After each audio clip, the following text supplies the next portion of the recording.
my name is Nikki Prasad, and I will be talking about a social media marketing plan for Victoria's Secret 2018, which is lingerie and a retail company. So first we'll be looking at the brand summary and the social analysis. Victoria's Secret is a specialty retailer of women's lingerie, fragrance, body care, accessories, and athletic and loungewear. The lingerie store industry is around $12 billion, where Victoria's Secret owns around 29% of the market share. And they currently have over 1,600 stores worldwide, strong online presence, and host the widely popular television broadcast of the annual Victoria's Secret fashion show. Based on their website and their manager company L Brands, their mission is to improve the lives of their associates, customers, and their community members. And I also included a little bit of the history and recent performance. Moving on, we have the current marketing campaign. This is taken straight from their website. After hosting their fashion show last month, promotional efforts are geared towards purchasing those advertised items, such as Shop the Show, the Merry Katranzu, and Christmas specials, which are current campaigns circling around the seasonal and the events. Next we have a tagline. So there's not so much a tagline as there is the iconic imagery. So Victoria's Secret boasts partnerships with top female celebrities and models, and they identify them as angels. So just doing a simple Google search for Victoria's Secret, you can see a bunch of pictures popping up, models with those significant angel wings. Very iconic. Look for the brand. So Victoria's Secret does have a few different lines, including Victoria's Sport, Victoria's Secret Beauty, and they also have a sister company, Pink, who offers college and pro themes geared more towards the younger audience. So here's Instagram taken from their Victoria's Sport, and a couple more pictures taken from their website. One main competitor is Aerie Corporation, which we'll be talking about a little bit later. So the target market for Victoria's Secret is women ages 25 to 35 years of age. So they also have the Pink line, which is for tweens and women ages 18 to 24. The average income would be between $75,000 to $149,000. They're usually educated and confident seekers. They use Instagram and Facebook regularly, and they enjoy fashion and socially shopping.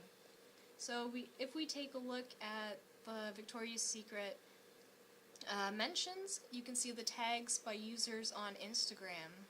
This is the typical post from the consumer. Next, we have the social media audit, which I performed. We did use the company Victoria's Secret. We looked at the consumer and also a little bit about the competitor Aerie. We looked at different channels that they were using, including Instagram, YouTube, Twitter, Facebook, and how often they performed posts or posted videos or tweets, why they wanted to perform those posts, including line promotions or commercials, what were they actually posting in the content, and finally we wanted to look at the opportunities of why they were posting them. Would it gain them a lot of activity? Would it gain them followers? So moving forward, talk a little bit more about it. Victoria's Secret, the company, we were looking at the Instagram. Here's a sample post of one of their models. Instagram is Victoria's Secret's strongest social media platform with an impressive 63.4 million followers, and most of their posts are like this: high engagement, lots of emojis, lots of people replying. They do post in threes to make it visually appealing. And if we take a look at their YouTube, it does look a little bit forced. There's some behind the scenes contents. Of course, there's two blank channels here. They don't have any YouTube thumbnails. To be more successful, they should increase their content, ensure they have their marketing strategies in place, and they should be creating hype around their new video releases. As far as the consumer goes, we are looking at Twitter, Twitter's where Victoria's Secret receives a lot of their engagement, including customer complaints, requests for discounts, and order inquiries. If we just look at the most recent replies on Twitter, almost every single one is an apology. So here are a couple of examples. You can see here they're saying, please contact me, we're sorry. Here's a meltwater sentiment graph that I took from Victoria's Secret. It's a little bit third of each sentiment. 1/3 positive, negative, and neutral. If we look at the overall rating of the company on Facebook, sitting at around 3.7 out of 5. So one way that we can encourage their users to interact with the posts is to ask questions about their lives, why they like the designs, and questions about what they expect to see in the future. These questions can help gain insight without making the process feel forced to their audience. And then next we'll be looking at Aerie, which is one of their competitors. So Aerie is actually owned by American Eagle. It's their lingerie line. They currently have a little bit of traction at 1 million followers. They're not posting as frequently as Victoria's Secret, but they do have something completely different, which is a natural beauty campaign where they encourage their models to be photographed without heavy makeup. They don't use Photoshop. They're trying to appeal to the average woman who may not fit certain beauty ideals. And here's an example post on their Instagram. Has less engagement, but as you can see, the models are not photoshopped. YouTube marketing plan for Aerie seems coordinated. They're using their YouTube thumbnails, the call to actions. They're using bold text to attract the users. They just need to be working on creating more content. Moving forward, Victoria's Secret should try to implement these thumbnail themes, more vlogs, add more behind the scenes, and include those call to action buttons that we see in Aerie. Next, I did the SWOT analysis, which gives you a little bit of the insight into the strengths, weaknesses, opportunities, and threats of the company and business objectives. So I'm going to talk a little bit about the business objectives that Victoria's Secret currently has. The first one would be to sell 20% more clothing from Shop the Show 2018 collection than Shop the Show 2017 collection, which was last year. So how they are trying to achieve that from recent ad campaigns on social media and their website, they're trying to push it to make the winter and 2018 Shop the Show collection successful using ads. Next objective would be to post on social media sites 30% more to increase brand awareness prior to their annual show. To do that, they can increase the YouTube behind the scenes and prep content, increase Instagram and Snapchat stories, and of course their posts. And finally, the third objective, which is looking a little bit more into the future, over the next 3 months, you can ask for feedback via polls on Instagram stories and Twitter, send review questionnaires to customers or subscribers to our mailing lists to find out what trends customers are liking the most. Analyzing engagement and reviewing comments can provide the helpful insight we need into what products are trending and what products should be released next.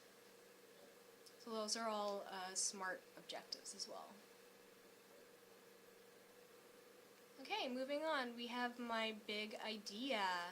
So from my social media big idea, I wanted to introduce a product that would keep the values of Victoria's Secret's prior customers while providing an in to a new audience.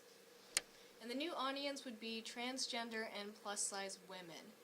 So the Victoria's Secret show annually receives millions of viewers worldwide, and there was an obvious spike in engagement during the show, which we can see here in this graph. The Chief Marketing Officer of Victoria's Secret made a few remarks about excluding certain models at their show, and the response gained traction. It received a lot of negative feedback from celebrities such as pop star Halsey, who sang during the show, and previous Victoria's Secret's model. And you can see here, even the celebrity Halsey had issued a Instagram post release apologizing to the LGBT community.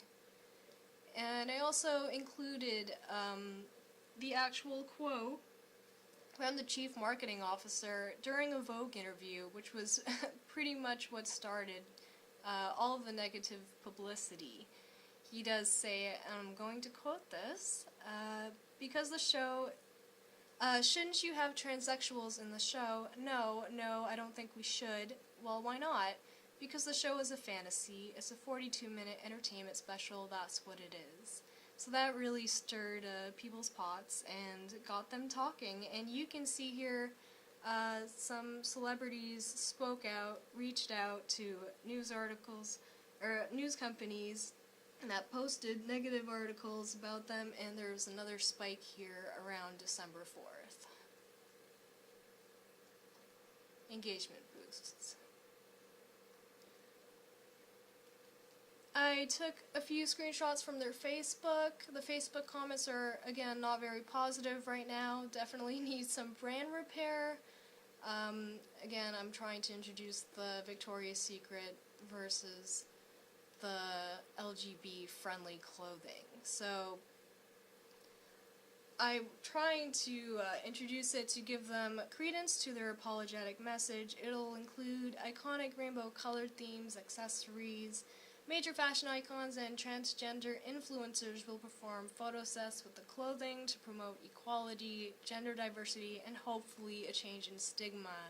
Also, $1 of each of the promoted items would go towards a charity, which I chose to be the National Center for Transgender Equality.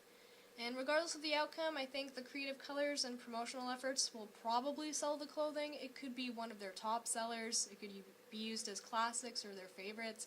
It could also be promoted as a one-time feature based on their sales. And also, Victoria's Secret doesn't have to sway from its original vision, and they can gain a new audience or regain old customers by proving they're able to adapt.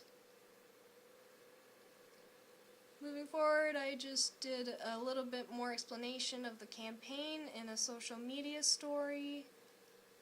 This is basically the logo I wanted to launch. The imagery is bold. I think people will be interested to know what the products will be during the launch date. I added a hashtag, which is less than 10 letters, which should be easy to share across social media platforms. Hashtag VS Pride. And here I use the social media template to kind of give you more insight into what the story would look like. I'll just quickly go over the characters. Act 1, as a brand, they're seeking validation, promotion, and insight from the media, so they're performing the post-show interviews with, of course, Vogue magazine. Next, the conflict. They are accused of excluding transgender and plus-size models, so that's definitely a conflict. The climax or turning point. The brand's CMO needs to apologize publicly, find a way to revive the brand's image. And the results from that is my big idea, which is to launch the VS crossed with the LGBT campaign that will be promoted from now until February 14th, which is the product launch date. Finally, the resolve, or to release the tension, the campaign will include promotions of the community, the LGBTQ community, and also give back to charity. So there we have a full story from introduction, climax, to resolve.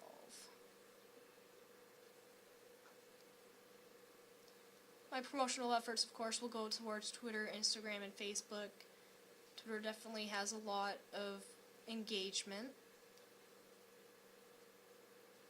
And as far as traditional marketing goes, Victoria's Secret used to use a lot of catalogs. They used to send them to their homeowners with ads. Presently, we're more concerned with the environment and sustainability, so we're going to eliminate that catalog. We're probably going to digitize it. Posters are also not very environment friendly, so we're going to be using large-scale ad placements like the New York Times Square or during the New Year's party events.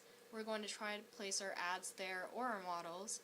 We want to be able to gain as much attention to the future campaign as we can so they can be prepared for repeated visual cues until the release date. And then here's just a little bit more information about who I would choose as the celebrities: Ruby Rose, Lena Bloom, or their former Victoria's Secret model, Josephine Scriver, who are all believers of the LGBTQ community and promoting that community. Next, I did a little bit about the social media research. So, a couple days right after the fashion show, I did a Google search on, and this is actually what popped up. It's a couple news articles. All of them have pretty much negative sentiment. Victoria's fashion show is dead. We didn't care enough to watch it. So this is actually really important for the brand to realize where it's standing in the consumer's eyes. You can definitely recognize the negative sentiment there. But also, it is publicity because there are not really that many lingerie companies out there in the news, so it does have a double-edged sword. Next, I talked about crowdsourcing. I believe Twitter is the preferred platform for consumers to complain, rant, or demand discounts from Victoria's Secret. I wanted to create somewhat of a forum for them to answer their own questions, and so they can feel more part of the community. To help move the process in the positive direction, it would be best to provide an incentive such as a 10% discount or in-store or online for users that provide helpful, positively rated responses to other users' questions. So this kind of crowdsourcing idea can help empower the women online and create this hidden community of new fans. As far as brand evangelists, I believe they should still be selective of who they're hiring to model, but they should definitely include transgendered and plus-size models in their upcoming campaigns, along with familiar faces. This would go well with the hashtag VSPride promotion. And I did talk about the cross-functional social care. This includes talking with the models themselves and the employees of the store, finding out a little bit more about how upper management can invest in the proper channels. If the consumers are looking for shiny sequin patterns one season, the company needs to be able to offer the variety in the same style. All levels from design to sales force to the campaign manager need to be aware, need to be involved to push these products. And finally, I ended with a small Instagram post example of what the campaign would look like. Just a couple emojis, URL, the hashtag, and a couple more hashtags at the bottom. Next, I talked about the social media content calendar. We talked about which social media channels to post on: Facebook, Instagram, Twitter, and YouTube, when to post what type of content. We're looking at Facebook Live, boomerangs, things that people are using consistently, constantly, things their consumers are using. Hashtags like Woman Crush Wednesday or hashtags like Throwback Thursday, very popular. And we also did a social media metrics template, which includes relevant KPIs for each social media channel. And I'm going to talk a little bit about the objectives. So the first objective is to increase the spring sales by 20% in 2018. So we're going to be looking at the likes on Facebook and Instagram and the retweets of what kind of products the consumers are actually admiring. Objective 2 is to increase the brand awareness by 10% in 2 months. We're going to be looking at the likes of Facebook, Instagram, and Twitter, and YouTube views. Objective 3, we're increasing the customer feedback engagement by 10% in 2018. For this, we're going to be looking at the comments. We're going to be looking at Twitter replies, which is really hot for Victoria's Secret right now. And finally, for Objective 4, we want to increase that big idea campaign that we talked about by 10% in 2 months. The campaign is going to be launched in February. We have 2 months to increase that awareness. We're going to be looking at Facebook shares, Instagram tag posts, who wants to be part of this campaign. We're going to be looking at who is retweeting our campaign and resharing our campaign posts. So, my social media strategy. The social media plan is comprehensive, includes many topics. We discussed Victoria's Secret's current status, we determined their potential business objectives.